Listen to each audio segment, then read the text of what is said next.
សូត្របទអីគេ អោស្វាយចន្ទទី មេរៀនទីម៉ាន មេរៀនទី50 គ្រួសាររីករាយ ចម្រៀង លំនាំបទអោស្វាយចន្ទទីអោស្វាយចន្ទទីកូនចៅសាមគ្គីជួបជុំរីករាយពុកម៉ែតាយាយរំមើលរាយងាយចិញ្ចឹមមើលថែពុកម៉ែតាយាយរំមើលរាយងាយចិញ្ចឹមមើលថែពុកម៉ែធ្វើការកូនទៅសាលាសិក្សាពុកកែមកផ្ទះជួយថែមិនឲ្យពុកម៉ែពិបាកទំនាញ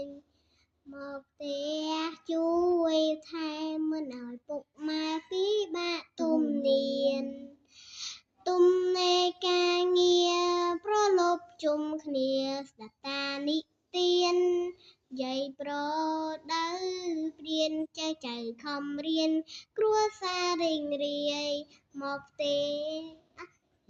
យាយប្រដៅព្រានចៅខំរៀនគ្រួសាររីងរាយ